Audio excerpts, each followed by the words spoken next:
दोस्तों नमस्कार। स्वागत है आपका एक बार फिर से चैनल पर। तो ये हमारा जो है आज का है इकोनॉमिक्स का टॉपिक। ठीक है, इकोनॉमिक्स का है टॉपिक, जिसमें ये प्रश्न जो है हर साल लगभग पूछा जाता है कि किसानों की आय को दोगुना करने से संबंधित अशोक दलवाई समिति की सिफारिशों की चर्चा कीजिए। किसानों के लिए कृषि को लाभकारी बना सकने वाले उपाय सुझाइए। ये है आज का हमारा टॉपिक कि किसानों की आय को कैसे दोगुना किया जाए। ठीक, तो अगर आप चैनल पे नए हैं तो चैनल को सब्सक्राइब कर दीजिए, वीडियो को लाइक कर दीजिए। ठीक है, अगर आप मेंस दे रहे हैं तो आपको बहुत बहुत शुभकामनाएं, और भविष्य के लिए भी ये मेंस में उत्तर काम आ सकता है। तो कैसे उत्तर लेखन करना है आइए आपको दिखाते हैं, अच्छे अंक कैसे प्राप्त होंगे। देखिए, भूमिका लिखेंगे पहले हम 25 से 30 शब्दों में। ठीक, लिखा है कि केंद्रीय बजट 2016-17 में किसानों की आय 2022 तक दोगुना करने का महत्वाकांक्षी लक्ष्य तय किया गया था। ठीक, जब 2016-17 का केंद्रीय बजट आया तो उसमें किसानों की आय को जो है 2022 तक दोगुना करने का लक्ष्य रखा गया। इस लक्ष्य को प्राप्त करने के उद्देश्य से एक ब्लूप्रिंट तैयार करने के लिए अशोक दलवाई की अध्यक्षता में एक अंतर मंत्रालयी समिति का गठन किया गया। किसकी?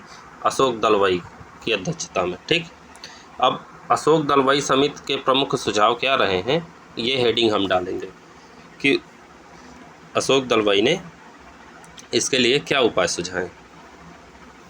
तो नंबर 1 डालेंगे, लिखेंगे कृषि, सिंचाई, ग्रामीण ऊर्जा एवं ग्रामीण विकास में निवेश की आवश्यकता को पूरा करने के लिए एक आर्थिक मॉडल का उपयोग करना, जिससे 2015-16 के आधार वर्ष पर वर्ष 2022-23 तक किसानों की दोगुनी आय में 10.41% की वार्षिक वृद्धि का लक्ष्य प्राप्त किया जा सके। ठीक है, ये 2015-16 क्या रखा गया? आधार वर्ष रखा गया। आधार वर्ष आप पढ़े होंगे इकोनॉमिक्स में। ठीक, अब 2022-23 तक किसानों की आय को जो है दोगुना करने में 10.41 की वार्षिक वृद्धि का लक्ष्य। कितना? 10.41। ये अशोक दलवाई द्वारा, उनकी समिति द्वारा ये पहला सुझाव दिया गया। ठीक, अगला सुझाव उन्होंने दिया कि बड़े पैमाने पर संस्थागत ऋण को बढ़ावा। ठीक है, संस्थागत ऋण को बढ़ावा, क्योंकि वर्तमान में ये केवल 50 से 60% किसानों की ही ऋण आवश्यकताओं को पूर्ति करते हैं। तो जो संस्थागत ऋण देते हैं, ठीक है, जो बैंक से या जो भी संस्थाएं ऋण देती हैं किसानों को उपलब्ध कराती हैं, उनको जो है बड़े पैमाने पे बढ़ाया जाए, क्योंकि जो ऋण देती हैं वो केवल किसानों का 50 से 60% ही ऋण पूरा कर पाती हैं। अगला सुझाव हम लिखेंगे कि कृषि निर्यात को 2022-23 तक बढ़ाकर 100 अरब डॉलर करना।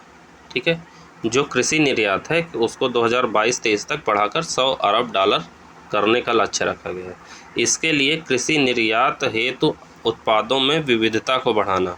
अब जो कृषि निर्यात किया जाता है कृषि के लिए, जो कृषि से उत्पादित होते हैं, ठीक है, जो भी चीज़ें वस्तुएं, उनके उत्पादों की विविधता मतलब जो है वैरायटी को बढ़ा दिया जाए, जिससे निर्यात बढ़ जाए। 100 अरब डॉलर तक इसका लक्ष्य रखा गया। आगे लिखेंगे नंबर 4, क्या सुझाव दिया उन्होंने?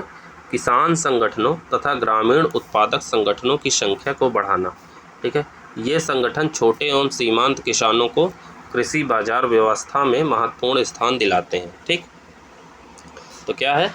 किसान संगठनों, ग्रामीण उत्पादक संगठनों की संख्या को बढ़ा दिया जाए, जिससे क्या होता है, ये संगठन छोटे एवं सीमांत किसानों को कृषि बाजार व्यवस्था में महत्वपूर्ण स्थान दिलाते हैं। जो छोटे छोटे किसान हैं उनके लिए ये लोग एक चेन का काम करते हैं। अगला हम क्या लिखेंगे? कृषि बाजार को समवर्ती सूची में डालना। ठीक है, समवर्ती सूची मतलब सेंट्रल जिसमें वर्क करे और साथ ही साथ स्टेट वर्क करे, दोनों मिलके जो इस विषय में जो है अपना वो बनाते हैं, एक मत बनाते हैं, उसी को जो है कृषि बाजार को समवर्ती सूची में डाला, तथा एक राष्ट्रीय कृषि बाजार का विकास करना। अगला हम लिखेंगे कि कृषि बाजार एवं लॉजिस्टिक क्षेत्र में बड़े पैमाने पर निजी भागीदारी को बढ़ावा दिया जाना चाहिए। अब किसानों की आय बढ़ाने के लिए जो है निजी क्षेत्रों में जो है बढ़ावा दिया जाए, जैसे आप मान लीजिए कॉन्ट्रैक्ट फार्मिंग वगैरह, इससे किसानों की आय बढ़ सकती है। ठीक, अगला हम लिखेंगे कृषि उत्पाद और पशुधन विपणन अधिनियम लाने तथा किसानों की आय दोगुना करने के लिए एक अलग सचिवालय की स्थापना करने की बात की गई है। ठीक, आगे देखिए। अब इसमें हम देखिए ऐसा ग्राफ बना लेंगे, ग्राफ से हमको नंबर ज़्यादा मिलते हैं। ठीक है, कृषि को लाभकारी बनाने के प्रमुख उपाय क्या होने चाहिए। अगर ये ग्राफ ऐसे बना के आप लिखेंगे तो नंबर ज़्यादा मिलते हैं और आप कम से कम शब्दों में ज़्यादा से ज़्यादा बात कह पाते हैं। क्योंकि एग्ज़ामिनर जो है, एग्ज़ामिनर जब कॉपी चेक करता है तो उसके पास भी बर्डन होता है आपकी कॉपी चेक करने का, और तो जब कम शब्दों में आप ज़्यादा चीज़ कह पाएंगे तो आपको नंबर ज़्यादा मिलेंगे। ठीक है, तो देखिए पहला लिखेंगे उच्च मूल्य वाले कृषि उत्पादों को अधिक प्रोत्साहन दिया जाना। अगर कृषि को लाभकारी बनाना है तो क्या उपाय किया जाना चाहिए, उच्च मूल्य वाले कृषि उत्पादों को अधिक प्रोत्साहन करना। जिन फसलों का मूल्य अधिक है उनको जो है अधिक से अधिक उत्पादित करना। ठीक है, जिससे किसानों की आय बढ़ सके। अगला क्या हो सकता है, न्यूनतम समर्थन मूल्य जो MSP होता है। ठीक है, MSP प्रत्यक्ष लाभ हस्तांतरण से जोड़ा जाए। तो ये MSP जो होता है, जो किसानों को दिया जाता है, वो सीधे डायरेक्ट बेनिफिट ट्रांसफ़र DBT मतलब प्रत्यक्ष लाभ हस्तांतरण से जोड़ा जाए। MSP को DBT से जोड़ दिया जाए। अगला होगा जैविक खेती को बढ़ावा दिया जाए। ठीक है, रासायनिक खेती छोड़कर जैविक खेती को बढ़ाया जाए।